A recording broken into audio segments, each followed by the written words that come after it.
जी, हम कुछ भी भजन साधन करते हैं या कोई भी सेवा करते हैं, हम चाहते हैं कि गुरुदेव जाने या सब जाने कि हमने किया है। क्या गुप्त भाव से कर रहे हैं तो उसका भी वही भाव है हमारे, हम भजन कर रहे हैं, नाम जब भी कर रहे हैं सही तो वही पूछो भाव। तो गुप्त भाव वाला ही काम आएगा। जो प्रकाशित कर दिया वो तो हवा में उड़ जाएगा। तो हम जनाना चाहते हैं कि गुरुदेव जाने। अहंकार, अहंकार, वो अहंकार है ना, अहंकार। अहंकार चुप नहीं रहने देता। एक स्वप्न में भी कोई अच्छी स्वप्न आ जाए तो माइक से लेकर हजारों के बीच में कहना चाहेंगे कि हमें अच्छा स्वप्न आया था, हम ऐसा ऐसा। ये अहंकार चैन नहीं लेने देता। नहीं तो आप अपने रुपए को बता, कोई बैंक बैलेंस, लॉकर, घर, बोलो माइक से। हिम्मत नहीं है, क्यों? लुट जाएगा। और परमार्थ, अध्यात्म, माइक से करे। अब सब लुट रहा है, सब लुट रहा है। लुटा रहे, खुली बाजार लुटा रहे अध्यात्म को, कि वो अहंकार पुष्ट हो। महाराज जी, इसमें हम आपके उससे तो समझ गए कि चलो समाज में नहीं बोलना, बट ये चाहते हैं कि गुरुदेव तो जाने। तो गुरुदेव को तुमने मनुष्य समझा है क्या? गुरु साक्षात पर ब्रह्म ऐसे बोला जाता है क्या? गुरु ब्रह्मा, गुरु विष्णु, गुरुदेव महेश्वर, गुरु साक्षात पर ब्रह्म तस्मै श्री गुरुवे नमः। जिन्होंने तुम्हें मंत्र दिया है उनको पता नहीं तुम क्या कर रहे हो? फिर गुरु कैसे? फिर तुम शिष्य कैसे? अगर गुरु को सर्वज्ञ न समझे, परमात्मा न समझे, तो शिष्य कैसे? और गुरु तुम्हारे को जानते नहीं तो फिर तुम्हारी शिष्यता का मतलब जरूर तुम्हारी शरणागति में कमी, कनेक्शन में कमी। नहीं तो इधर सोचोगे उधर पता चल जाएगा। क्योंकि महाराज जी सोनी कर रहे हैं, क्या गुरुदेव को पता है हम सोनी कर रहे हैं? हाँ, क्योंकि वो वाहवाही चाहते हैं इसलिए। अरे गुरुदेव की कृपा है तभी सोनी कर रहे हो। गुरुदेव की कृपा है तभी नाम जप कर रहे हो। गुरुदेव की कृपा है तभी वृंदावन आए हो। गुरुदेव की कृपा है तभी भगवान की तरफ झुकाव हो रहा है। पता क्या, वही वही कर रहे हैं बैठे बैठे। गुरु तो हृदय में भी बैठे हैं ना। कोई गुरु कोई व्यक्ति नहीं होता, गुरु भगवान होते हैं।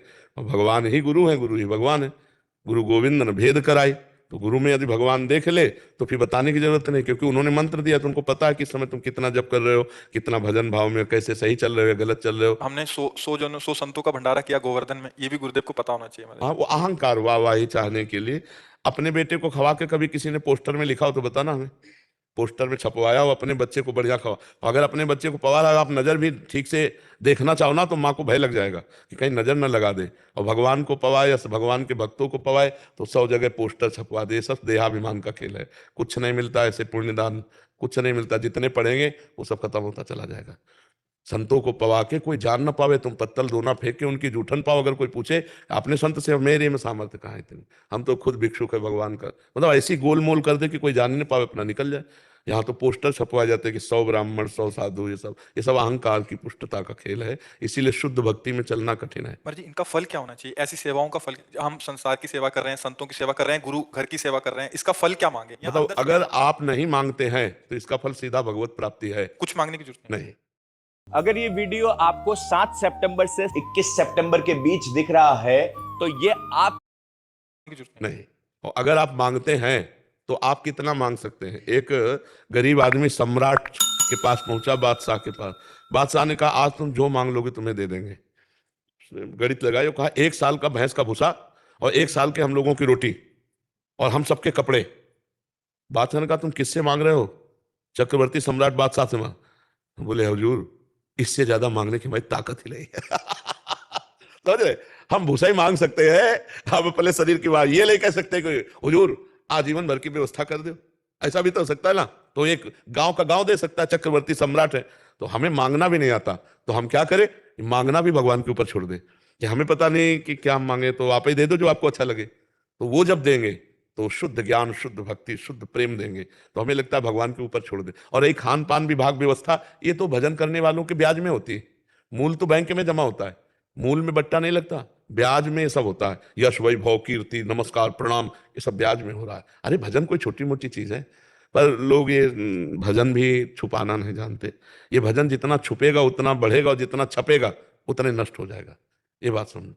अगर आप किसी को चुपचाप ऐसे कोई जान ना पावे 1,000 रुपया दो, फिर आपके अंदर देखो एक वो होगा अहम, यार ये किसी से तो कहे। तो बोले सुनो, वृंदावन गए थे, कहा जाता है गुप्त दान करो, हमने चुपचाप मुट्ठी में दिया। और ये बात 50 को बताएगा। और कह रहा है गुप्त दान दिया। और फिर क्या कहेगा? देखो, कहना नहीं किसी से। अब यही बात 50 को कहेगा और कहेगा हमने गुप्त दान दिया। अब ये है मूर्खता। कि गुप्त को स्वयं प्रकाशित कर रहा है। अपने जो पुण्य बल है, पुण्य बल और पाप दोनों कहने से क्षीण हो जाते हैं। पाप भी क्षीण हो जाते हैं। जैसे तुम्हारी कोई निंदा करने लगे, तुम सभा में, महाभागवतों की सभा में स्वीकार करो कि मेरे से, तो क्षीण हो जाएगा। ऐसे पुण्य स्वीकार कर लो तो वो क्षीण हो जाएगा। एक बार महाराज ययाति महाभारत की कथा है। स्वर्ग में विराजमान थे तो उनका सब जितने भी यहां से जाते हैं स्वर्ग जाएंगे तो उनको एक माला पहनाया जाता है। जिस दिन वो माला मुरझाने लगे तो समझ लेगा कि खोपड़ी के बल उसको गिरना पड़ेगा। तो उनकी माला नहीं मुरझाती थी। तो देवराज इंद्र ने पूछा, कहा कि आपने कौन सा दान, कौन सी तपस्या की कि आपके पुण्य नहीं नष्ट हो रहे, बहुत काल से आप देखो। ये गिराने की चाल थी। तो उनका आज तक कोई ऐसा तपस्वी नहीं हुआ जैसा मैंने दान दिया। अब वो शुरू हो गए, मैं बस माला कुमला गया। तो कहा, जाओ सर के बल नीचे गिरो, तुम्हारे सारे पुण्य खत्म हो गए। क्यों? क्योंकि तुमने ऐसा कह दिया। आज तक कोई ऐसा तपस्वी नहीं हुआ।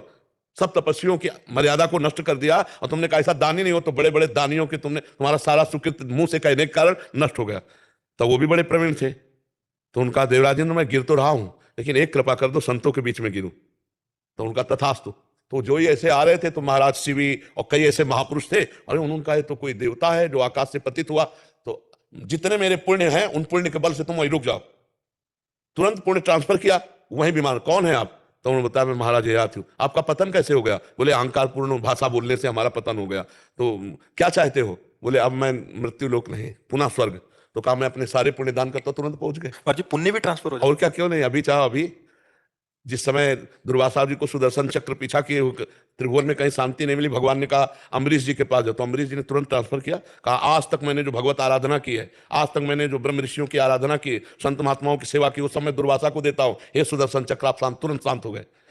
तो आप जैसे संत महात्मा है, अरे जाओ जाओ, आनंदित रहो यार, प्रसन्न रहो। तो उनकी केवल बात ही नहीं है, उनकी धरोहर भी जा रही है आपके साथ। आप दर्शन कर रहे हो, संभाषण कर रहे हो, प्रश्न उत्तर कर रहे हो, आपके पाप नष्ट हो रहे हैं, उनके सुकृत आपके अंदर जा रहे हैं।